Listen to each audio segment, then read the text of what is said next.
perspectives change over time. Bobby Rush, member of Congress, said the other day, "I'm ashamed that I voted for the '94 crime bill." You ashamed of that bill? Not at all. And in fact, I drafted the bill, as you remember. I know that. Unless we do something about that cadre of young people, tens of thousands of them, born out of wedlock, without parents, without supervision, without any structure, without any conscience developing, because they literally, I yield myself 3 more minutes, because they literally have not been socialized. We should focus on them now, not out of a liberal instinct for love, brother, and humanity, although I think that's a good instinct, but for simple, pragmatic reasons. If we don't, they will, or a portion of them will, become the predators 15 years from now. And, Madam President, we have predators on our streets. He had not actually marched during the Civil Rights Movement and kept telling the story anyway. I came out of the Civil Rights Movement. I was one of those guys that sat in and marched and all that stuff. Now, his aides went back to say, look, he was in office marching for the idea. That's not the word marching. Twitter. I was not out marching. You cannot go to a 7-Eleven or a Dunkin' Donuts unless you have a slight Indian accent. I'm not joking. And to get hot, I got hairy legs that turn blonde in the sun. And the kids used to come up and reach in the pool and rub my leg down so it was straight, and then watch the hair come back up again. They look at it. So I learned about roaches. I learned about kids jumping on my lap. And I've loved kids jumping on my lap. Poor kids are just as bright and just as talented as white kids. I tell you, if you have a problem figuring out whether you're for me or Trump, and you ain't black, they're going to put you all back in chains. 30 seconds or less. What kind of a chance would a northeastern liberal like Joe Biden stand in the South if you were running in Democratic primaries against Southerners like Mark Warner and John Edwards? Better than anybody else. And you don't know my state. My state was a slave state. My son is Attorney General a year in Iraq, came back, and that's one of the things that he finds was most in need. When he was over there in Iraq for a year, people would come to him and talk about what was happening to them at home in terms of foreclosures, in terms of bad loans that were these Shylocks who took advantage of these women and men. I had spent years writing what became known as the Biden crime bill. The Biden crime bill. The Biden crime bill. Democrats right now, especially African Americans, have really looked back on the 1994 crime bill not very fondly. Hillary Clinton herself has come out against it, even though her husband signed it into law. Well, the author of that crime bill was Joe Biden. The Biden crime bill. The Biden crime bill. Biden's 1994 crime bill, while implementing sweeping gun control, also helped fuel mass incarceration with financial incentives to keep people behind bars. The Biden crime bill. The Biden crime bill. The Biden crime bill is before us. Calls for the death penalty for 51 offenses. A wag in the newspaper recently wrote that something to the effect that Biden has made it a death penalty offense for everything but jaywalking. Biden crime bill. Biden crime bill. I like the idea they keep in jail longer. I'm the guy that wrote the bill requiring federal judges to keep people in jail 100% of the time for which they're sentenced, and the notable exceptions only 85%. So I'm all for tougher enforcement. If Haiti just quietly sunk into the Caribbean or rose up 300 feet, it wouldn't matter a whole lot. Is it because blacks are involved in Haiti? It was old media that got him in trouble. Personal comments he made about another White House hopeful, Senator Barack Obama. I mean, you got the first sort of mainstream African American who is articulate and bright and clean and a nice-looking guy. I mean, that's a storybook, man. The Senate. One chapter receiving fresh scrutiny comes from his earliest years in the Senate, when he strongly opposed mandatory school busing.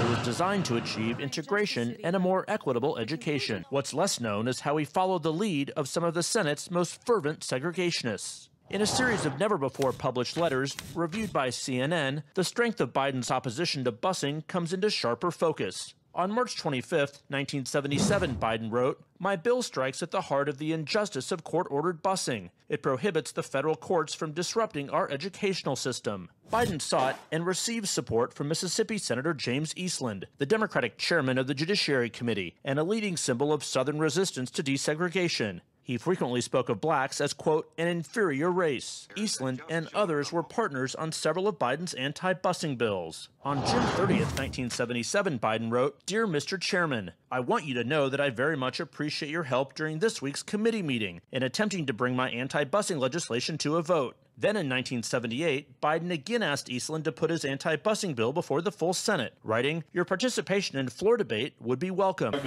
Well, the fact that he would solicit the support of staunch segregationists, James Eastland as well as Jesse Helms, introducing legislation as opposing busing at that time. Now to the race for 2020 this morning and new backlash against former Vice President Joe Biden. He's refusing to apologize as he faces growing criticism over comments he made about being able to work with others in Washington. But his examples were segregationist senators 40 years ago. Apologize for what? I was actually it was hurtful to hear you talk about the reputations of two United States senators who built their reputations and career on the segregation of race in this country.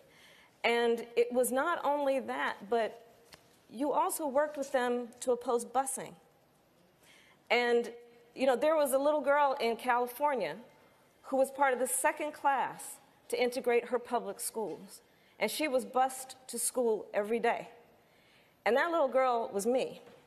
To coddle the reputations of segregationists, of people who, if they had their way, I would literally not be standing here as a member of the United States Senate, is, I think, it's misinformed and it's wrong. 2020 rival Senator Cory Booker demanding an apology. Somebody running for president of the United States, somebody running to be the leader of our party, should know that using the word boy in the way he did can cause hurt and pain. Vice President Biden shouldn't need this lesson.